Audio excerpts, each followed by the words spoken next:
ورحمۃ اللہ وبرکاتہ۔ جی پیارے بچوں، کیا حال ہیں؟ ماشاءاللہ ماشاءاللہ۔ ایک بہت ہی اہم سلسلہ چل رہا ہے قرآن کریم کے ترجمہ اور تفسیر کا۔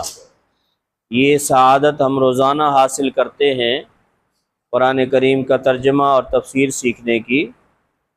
آج ہم سورہ بقرہ آیت نمبر 87 سے لے کر آیت نمبر 88 یعنی 2 آیات کریمہ کا ترجمہ اور تفسیر سیکھنے کی کوشش کریں گے۔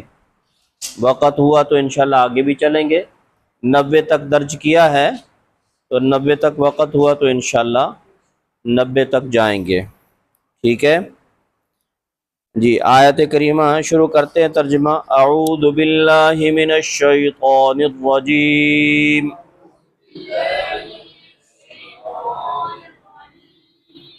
بسم اللہ الرحمن الرحیم۔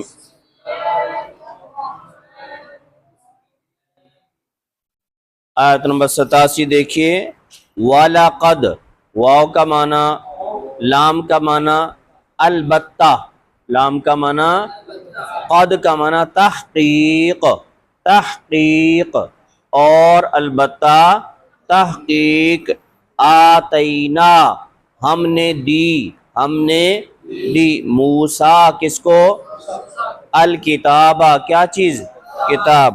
وقفینا، وقفینا اور ہم نے لگاتار بھیجے، اور ہم نے لگاتار بھیجے، من بعدہ ان کے بعد، اور ہم نے لگاتار بھیجے ان کے بعد، بالرسل کون؟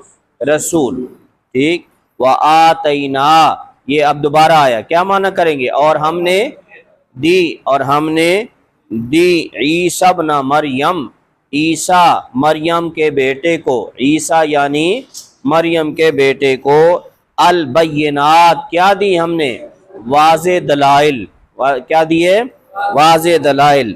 وَأَيَّدْنَا اور ہم نے تائید کی، وَأَيَّدْنَا اور ہم نے تائید کی، اس کی، اور ہم نے تائید کی اس کی، بروح القدس، روح القدس کے ذریعے، پاکیزہ روح کے ذریعے۔ آفا کلما بھلا کیا یہ کیا بات ہے؟ آفا بھلا یہ کیا بات ہے؟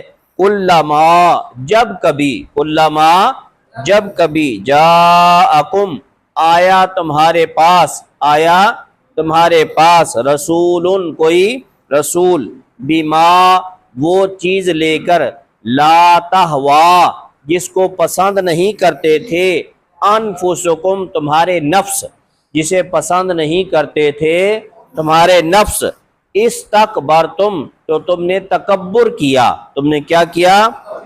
ففریقاً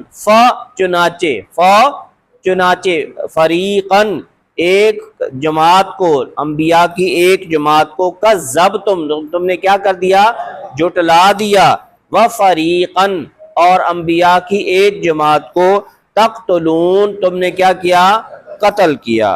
وقالو اور انہوں نے کہا، قلوبنا ہمارے دل، ہمارے دل، غلفن غلاف میں ہیں، ہمارے دل غلاف میں ہیں، یا ہمارے دلوں پر کیا ہے؟ غلاف ہے۔ بل لعنہم اللہ نہیں بلکہ اللہ کی پھٹکار ہے، بل لعنہم اللہ اللہ کی ان پر کیا ہے؟ پھٹکار ہے، اللہ کی ان پر لعنت ہے، بکفرہم ان کے کفر کی وجہ سے، فقلیلاً چنانچہ بہت کم، فقلیلاً چنانچہ بہت کم، ما یؤمنون وہ ایمان لاتے ہیں، وہ بہت کم ایمان لاتے ہیں۔ ان آیات کریمہ کو دیکھیے، پھر انشاءاللہ آگے چلتے ہیں۔ آپ بنی اسرائیل کی تاریخ، ان کی ہسٹری پڑھ رہے ہیں کافی دنوں سے، اور آپ نے پچھلے رکوع میں بھی دیکھا کہ یہ لوگ کیا کرتے تھے، ٹھیک ہے، کہ اللہ تعالیٰ کی نافرمانی کرتے تھے، اللہ تعالیٰ کے حکموں میں سے بعض کتاب کے بعض حکموں پر عمل کرتے تھے، بعض کو چھوڑ دیتے تھے، نہیں مانتے تھے، تو سوال یہ پیدا ہوتا ہے کہ کیا ان کے پاس کوئی سکھانے کے لیے نہیں آیا؟ کیا ان کو کوئی بتانے کے لیے نہیں آیا؟ کیا ان کے پاس رہنمائی کے لیے کوئی کتاب نہیں تھی؟ تو اس کا جواب دیا ہے کہ ہم نے موسیٰ علیہ السلام ان کے پاس پیغمبر بھیجے، ان کو کتاب بھی دی، ان کو کتاب بھی دی، جو کہ قرآن کے بعد سب سے بڑا مقام ہے تورات کا۔ کس کا؟ تورات کا۔ قرآن کریم 4 کتابیں آسمانی ہیں، ان میں سب سے افضل کتاب کون سی ہے؟ اس کے بعد تورات کا نمبر ہے۔ کس کا نمبر ہے؟ تورات کا۔ تو تورات ہم نے کتاب بھی دی، اور ایسا نہیں کہ صرف موسیٰ علیہ السلام کو بھیجا، کتاب بھیج دی، اس کے بعد سلسلہ ختم نہیں۔ وَقَفَّيْنَا مِن بَعْدِهِ بِالرُّسُلِ، اور مسلسل ہم نے رسول بھیجے۔ کیا بھیجے؟ مسلسل ہم نے رسول بھیجے۔ اور رسولوں کا کتنا تسلسل ہوا؟ آپ نے دیکھا کہ عیسیٰ علیہ السلام تک بنی اسرائیل میں کتنے پیغمبر آئے؟ 4000 تقریباً۔ کتنے؟ 4000 پیغمبر۔ یہ اسی تسلسل کا نتیجہ تھا کہ اللہ تعالیٰ نے اتنے پیغمبر جو ہے وہ ان کے ہاں بھیجے۔ وَآتَيْنَا عِيسَى ابْنَ مَرْيَمَ، اور سب سے آخری پیغمبر جو بنی اسرائیل کے تھے وہ کون تھے؟ حضرت عیسیٰ بن مریم تھے۔ ان کو بھی ہم نے واضح دلائل عطا کیے۔ کیا کیے؟ واضح دلائل عطا کیے۔ وَأَيَّدْنَاهُ بِرُوحِ الْقُدُسِ، اور ہم نے ان کی تائید کی روح القدس کے ذریعے، پاکیزہ روح کے ذریعے۔ یہاں چند ایک باتیں قابل وضاحت ہیں۔ سب سے پہلی بات تو یہ کہ عیسیٰ بن مریم، عیسیٰ بن مریم کہا، بھائی ہر شخص اپنے والد کے نام سے پکارا جاتا ہے۔ جی محمد بن عبداللہ، اللہ کے نبی کے والد کا نام کیا ہے؟ موسیٰ علیہ السلام کے والد کا نام کیا ہے؟ عمران۔ ٹھیک ہے، بات سمجھ آ گئی؟ تو ہر شخص جو ہے اس کو اس کے باپ کے نام سے پکارا جاتا ہے۔ یہاں کہا عیسیٰ کس کا بیٹا؟ مریم کا۔ تو والدہ کے نام سے کیوں پکار رہے ہیں؟ اس لیے کہ حضرت عیسیٰ علیہ السلام بغیر باپ کے پیدا ہوئے، بغیر باپ کے پیدا ہوئے۔ ٹھیک ہے، اور یہ اللہ تعالیٰ کی قدرت کی نشانی ہے، اللہ کی قدرت کی نشانی ہے۔ اللہ تعالیٰ نے دنیا میں جو ضابطے بنا رکھے ہیں، اللہ تعالیٰ کبھی کبھی یہ بتاتے ہیں کہ میں کسی ضابطے کا پابند نہیں ہوں، میں اس اپنے بنائے ہوئے ضابطے کی خلاف ورزی کرنا چاہوں تو میں کر سکتا ہوں۔ اس لیے اسباب کے درجے میں ایک انسان کیسے آتا ہے دنیا میں؟ جبکہ میاں اور بیوی کا آپس میں کیا ہوتا ہے؟ ملاپ ہوتا ہے۔ ماں اور باپ آپس میں ملاقات کرتے ہیں تو ایک انسان کا جنم ہوتا ہے، اس دنیا میں وہ آتا ہے۔ لیکن اللہ تعالیٰ نے ایسی مثالیں بھی بتائیں کہ جن میں یہ اسباب نہیں استعمال ہوئے، جیسے کہ حضرت آدم علیہ السلام کو اللہ تعالیٰ نے بغیر ماں اور باپ کے پیدا کیا، نہ ماں ہے نہ باپ ہے۔ تو اللہ تعالیٰ یہ بتانا چاہتے ہیں کہ جو سبب میں نے بنائے ہیں دنیا میں کسی انسان کے آنے کے، ان میں سے کوئی سبب نہ ہو تب بھی میں پیدا کر سکتا ہوں۔ ٹھیک ہے، حضرت حوا کو بغیر ماں کے پیدا کیا۔ حضرت حوا آدم علیہ السلام سے پیدا ہوئی، تو آدم علیہ السلام تو مرد ہیں، ٹھیک ہے، ان کا جو ہے وہ ماں نہیں ہے، تو اس لیے بغیر ماں کے پیدا کیا۔ اور حضرت عیسیٰ علیہ السلام کو بغیر باپ کے پیدا کیا، ماں ہے لیکن باپ نہیں ہے۔ تو اللہ تعالیٰ نے یہ اپنی قدرت کی نشانی بتائی کہ جو قوانین میں نے بنا رکھے وہ تمہارے لیے ہیں، میں کسی قانون کا پابند نہیں ہوں۔ اس لیے اللہ تعالیٰ کبھی کبھی اپنے قانون، بنائے ہوئے قانون کی خلاف ورزی کر کے اپنی قدرت دکھاتے ہیں، اپنی قدرت دکھاتے ہیں۔ تو چونکہ حضرت عیسیٰ علیہ السلام کے والد نہیں تھے، اس لیے ان کو والدہ کے نام سے پکارا جاتا ہے، عیسیٰ ابن مریم۔ ٹھیک ہے، عیسیٰ ابن مریم۔ ٹھیک ہے جی۔ دوسرا، عیسیٰ لفظ یہ عبرانی زبان کا لفظ ہے۔ اس کا معنی کیا ہوتا ہے؟ عیسیٰ کا لفظ یہ ایشو سے نکلا ہے۔ کس سے؟ ایشو یا یسوع سے نکلا ہے، جس کا معنی ہوتا ہے سردار۔ جس کا معنی کیا ہوتا ہے؟ سردار، یا جس کا معنی ہے برکت والا۔ ٹھیک ہے، اور مریم کا معنی کیا ہوتا ہے؟ بخاری شریف میں مریم کا معنی لکھا ہے عابدہ، عبادت گزار خاتون۔ مریم کا معنی کیا ہے؟ عبادت گزار خاتون۔ چنانچہ حضرت مریم علیہ الصلاۃ والسلام کو یہ اعزاز حاصل ہے کہ قرآن کریم میں ایک ہی خاتون کا ذکر ہوا ہے، اور وہ کون ہے؟ حضرت مریم، حضرت مریم۔ باقی کسی خاتون کا آپ علیہ السلام سے پہلے، آپ علیہ السلام کے دور میں، آپ علیہ السلام کے بعد کتنی امت میں اور انسانیت میں بڑی بڑی خواتین گزری ہیں جلیل القدر، لیکن کسی خاتون کا ذکر قرآن کریم میں نہیں ہے۔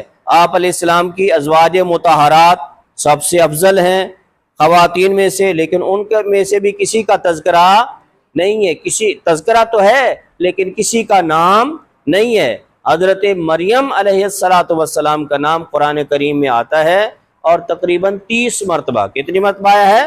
30 مرتبہ حضرت مریم کا نام آیا ہے۔ آگے فرمایا کہ ہم نے عیسیٰ بن مریم کو دلائل دیے۔ ایک کون سے دلائل ہیں؟ اس سے مراد حضرت عیسیٰ علیہ السلام کو ملنے والے معجزات ہیں۔ حضرت عیسیٰ علیہ السلام کے معجزات کون کون سے تھے؟ حضرت عیسیٰ علیہ السلام کا ایک معجزہ یہ تھا کہ یہ مٹی کا ایک پرندے کی شکل بناتے تھے، اور کیا کہتے تھے؟ قم باذن اللہ، اللہ کے حکم سے جو ہے وہ کیا ہے، اٹھ جاؤ، یا اللہ کے حکم سے اڑنے لگو، تو وہ حقیقت میں کیا بن جاتا تھا؟ پرندہ بن جاتا تھا۔ ایسے ہی اللہ تعالیٰ نے عیسیٰ علیہ السلام کو ایک معجزہ یہ عطا فرمایا کہ جو آدمی ماں کے پیٹ سے نابینا پیدا ہوتا، کیونکہ دنیا میں اس کا کوئی علاج نہیں ہے، کوئی بعد میں حادثے کی وجہ سے ہو گیا ہو اس کا علاج ہے، لیکن جو ہے وہ جو ماں کے پیٹ سے پیدا ہوا ہو اس کا علاج اس زمانے میں بھی نہیں تھا۔ تو عیسیٰ علیہ السلام اپنا ہاتھ پھیرتے تھے اور مادر زاد نابینا کو کیا کر دیتے تھے؟ بینا کر دیتے تھے۔ اسی طریقے سے عیسیٰ علیہ السلام کو اللہ تعالیٰ نے معجزہ عطا فرمایا کہ وہ قبروں میں لیٹے ہوئے مردوں کو کہتے قم باذن اللہ، اللہ کے حکم سے اٹھو، تو مردے کیا ہو جاتے؟ زندہ ہو جاتے۔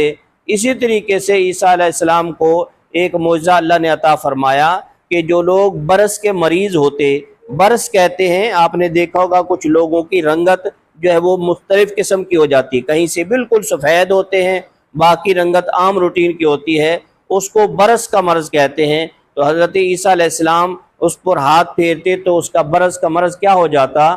ٹھیک ہو جاتا۔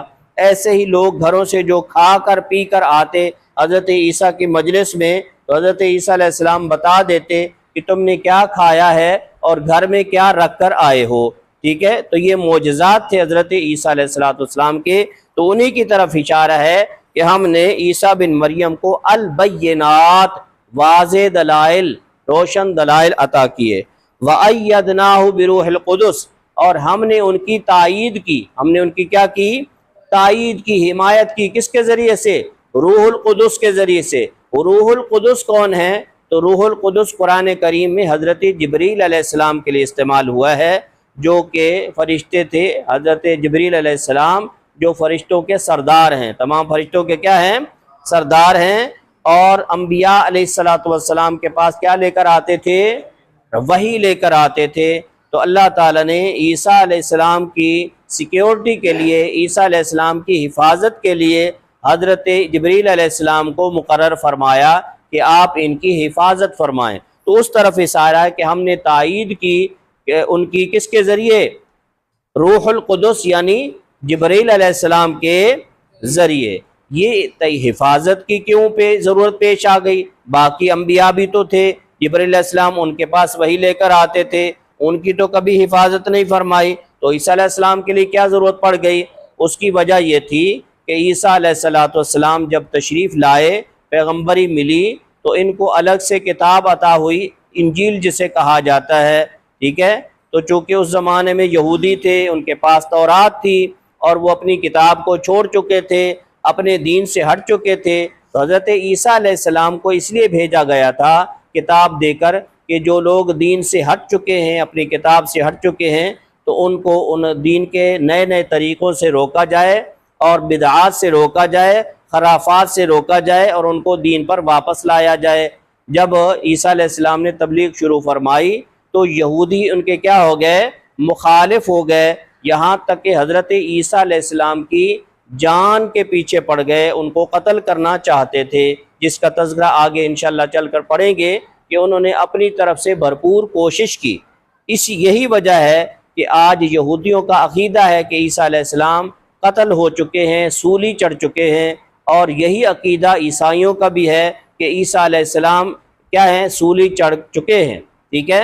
اور اسلام کا، مسلمانوں کا عقیدہ یہ ہے کہ عیسیٰ علیہ السلام اس وقت بھی حیات ہیں اور قرب قیامت میں تشریف لائیں گے، اور پھر جو ہے اپنی بقیہ زندگی گزار کر پھر اس دنیا سے جائیں گے۔ اللہ تعالیٰ نے جو ان کی ذمہ داریاں لگائی ہیں وہ اپنی ذمہ داریاں یہاں دنیا میں آ کر پوری کریں گے، اور اس کے بعد اس دنیا سے تشریف لے جائیں گے، اور ان کی قبر مبارک حضرت محمد صلی اللہ علیہ وسلم کے روضہ اقدس میں بنے گی، ٹھیک ہے۔ 3 قبریں پہلے بن رکھی ہیں، حضرت محمد مصطفیٰ صلی اللہ علیہ وسلم، حضرت ابوبکر صدیق، حضرت عمر فاروق، اور چوتھی قبر کی جگہ کس کی ہے؟ حضرت عیسیٰ بن مریم علیہ السلام کی ہے۔ تو یہ ہمارا عقیدہ ہے اہل اسلام کا، ٹھیک ہے۔ تو یہ تائید کا مطلب یہ ہے کہ اللہ تعالیٰ نے ان کی جان کی حفاظت کے لیے کس کو مقرر کیا؟ حضرت جبرائیل علیہ السلام کو۔ افکلما جاءکم رسول، آگے اللہ تعالیٰ فرما رہے ہیں اہل کتاب سے، یہود سے مخاطب ہو کر، یہ افکلما جاءکم رسول، یہ کیا بات ہے، تمہارا عجیب انداز ہے کہ جب بھی کوئی رسول تمہارے پاس آتا ہے تو جو تعلیم لے کر آتا ہے وہ تمہارے نفسوں کے خلاف ہوتی ہے، تمہارے مزاجوں کے خلاف ہوتی ہے، تو تم کیا کر دیتے ہو؟ تکبر کرنے لگ جاتے ہو، اور اس کا نتیجہ کیا ہوتا ہے کہ کچھ نبیوں کو جھٹلا دیتے ہو، اور کچھ نبیوں کو کیا کر دیتے ہو؟ قتل کر دیتے ہو۔ جیسے کہ پیچھے بھی آپ پڑھ چکے ہیں کہ ایک دن میں کتنے نبیوں کو قتل کیا؟ 40 پیغمبروں کو قتل کیا، ٹھیک ہے۔ حضرت یحییٰ علیہ السلام کو شہید کیا، حضرت زکریا علیہ السلام کو شہید کیا، حضرت شعیہ علیہ السلام کو شہید کیا، اسی طریقے سے اور بھی بہت سارے پیغمبروں کو کیا کیا؟ انہوں نے شہید کیا۔ تو یہ ان کا طریقہ کار تھا، ٹھیک ہے۔ اور نبی علیہ السلام کے جو یہود تھے ان کا حال آگے بیان فرما رہے ہیں آیت نمبر کون سے؟ 88 میں، وقالوا قلوبنا غلف، جب نبی علیہ السلام اور مسلمان یہود کو دعوت دیتے تھے تو یہ طنز کرتے ہوئے، تکبر کرتے ہوئے کہتے تھے کہ ہمارے دلوں پر غلاف ہیں، ہمارے دلوں پر کیا ہیں؟ غلاف ہیں۔ کیا مطلب؟ ان کا مطلب یہ ہوتا تھا کہ اللہ تعالیٰ نے ہمیں جو ہے وہ کیا ہے؟ صحیح بنایا ہے، ہم صحیح راستے پر ہیں، ہم ہدایت پر ہیں، اللہ تعالیٰ نے جو تعلیمات ہمیں عطا فرما رکھی ہیں وہ صحیح ہیں، باقی ادھر ادھر کی فضول باتیں، یہ نعوذ باللہ قرآن جیسی باتیں، یہ محمد صلی اللہ علیہ وسلم جیسی باتیں، اور یہ اسلام مسلمانوں کی جو باتیں ہیں یہ فضول باتیں ہیں، اس لیے ہمارے دلوں کو اللہ نے کیا کر رکھا ہے؟ غلاف میں محفوظ کر رکھا ہے، اس لیے ان پر کوئی اثر نہیں ہوتا، ہمارے دلوں پر کوئی اثر نہیں ہوتا، یہ جو فضول باتیں ہمارے دلوں میں داخل نہیں ہوتی ہیں۔ تو اللہ تعالیٰ اس کا جواب دے رہے ہیں کہ تمہارے دلوں پر غلاف نہیں ہیں، تمہارے دل محفوظ نہیں ہیں، بلکہ بات یہ ہے کہ لعنہم اللہ، اللہ کی تم پر پھٹکار ہے، اللہ کی لعنت ہے، اس وجہ سے تمہیں کوئی بات سمجھ میں نہیں آتی، تمہارے دلوں پر کوئی بات اثر نہیں کرتی، اور وہ نحوست کس کی ہے؟ بکفرہم، تمہارے کفر کی نحوست ہے، ٹھیک ہے۔ فقلیلا ما یؤمنون، جس کا نتیجہ یہ نکلتا ہے کہ بہت کم کیا لاتے ہیں؟ ایمان لاتے ہیں، بہت کم ایمان لاتے ہیں، ٹھیک ہے جی۔ دوبارہ دیکھیے، اب اس کا ترجمہ ایک مرتبہ دیکھ لیجئے۔ وَلَقَدْ، اور البتہ تحقیق، آتینا، ہم نے دی، موسیٰ الکتابہ، موسیٰ علیہ السلام کو کتاب، یہاں کتاب سے مراد تورات ہے، ٹھیک ہے۔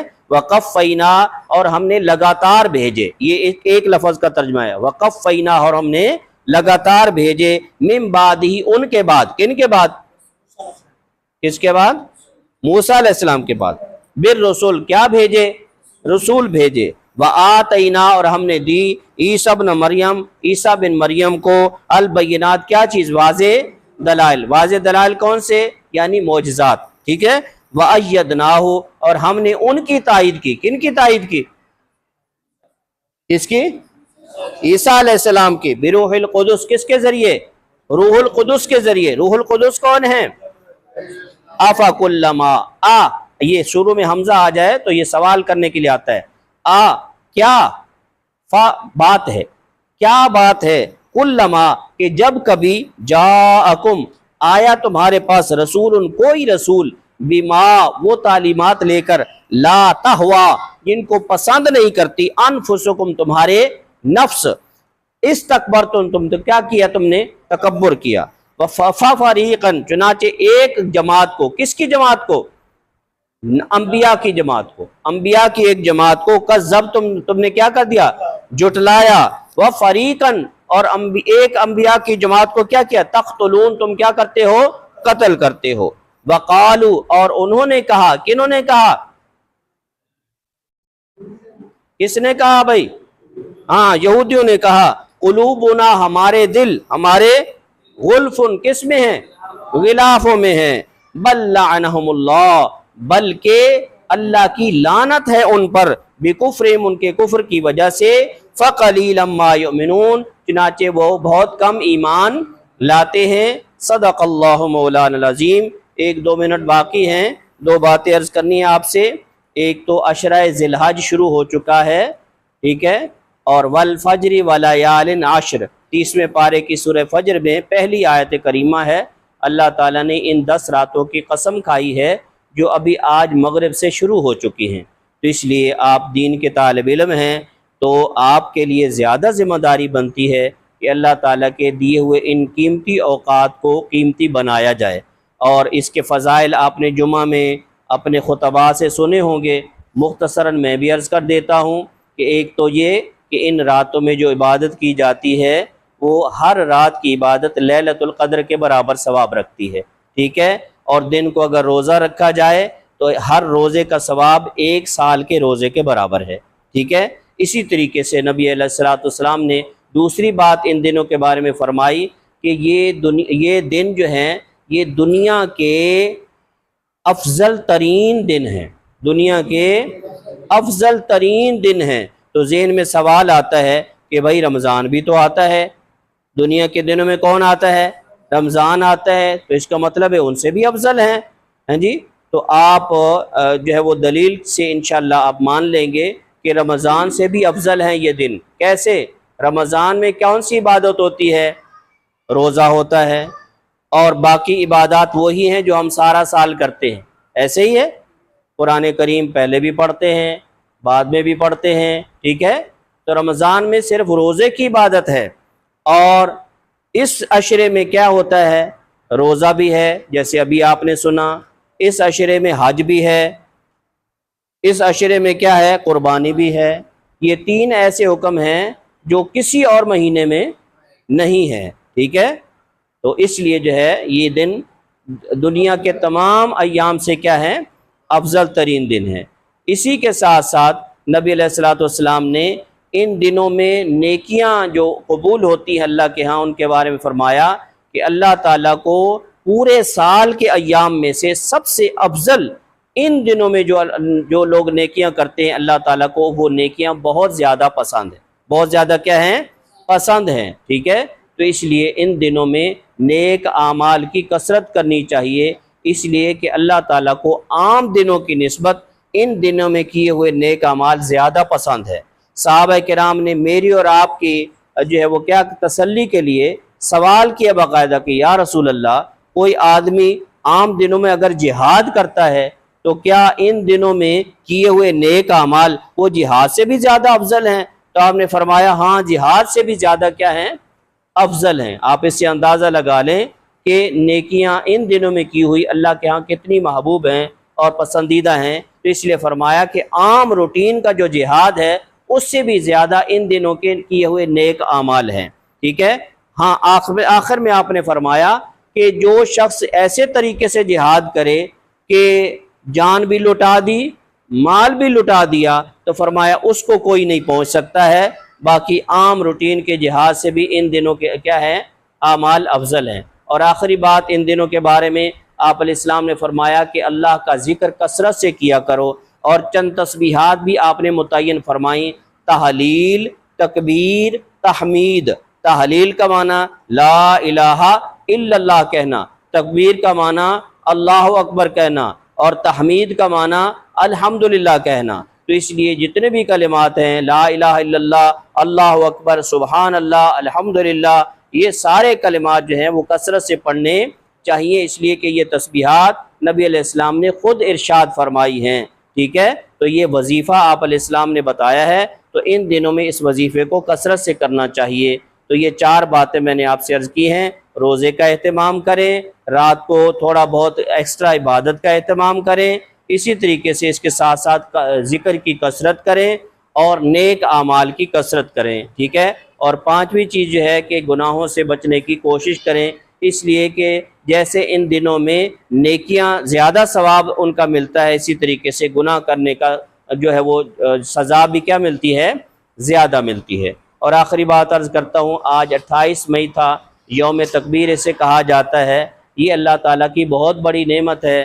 28 مئی 1998 کو اللہ تعالیٰ نے مجھے اور آپ کو یہ نعمت عطا فرمائی تھی۔ ہمارے سائنٹسٹ جتنے بھی ہیں ان کی محنت تھا، ان کی دل جو ہے وہ کیا ہے، اپنے وطن سے اور اسلام سے محبت تھی کہ اللہ تعالیٰ نے پورے عالم اسلام میں واحد ایک ملک ہے جس کو ایٹمی طاقت بنایا، اور اللہ کے قرآن کی آیت پر حکم کرنے کا کیا پورا کرنے کا موقع ملا، یہ 1998 میں۔ تو اس پر اللہ کا شکر بھی ادا کرنا چاہیے، اور جن لوگوں نے اس میں حصہ لیا اور اس مقام تک ہمیں پہنچایا، بالخصوص ڈاکٹر عبدالقدیر مرحوم اور جتنے بھی ان کے ساتھ تعاون کرنے والے تھے، چاہے وہ حکومت میں تھے یا کسی بھی فیلڈ سے تھے، ان کے لیے دعا بھی کرنی چاہیے اور اللہ کا شکر بھی ادا کرنا چاہیے۔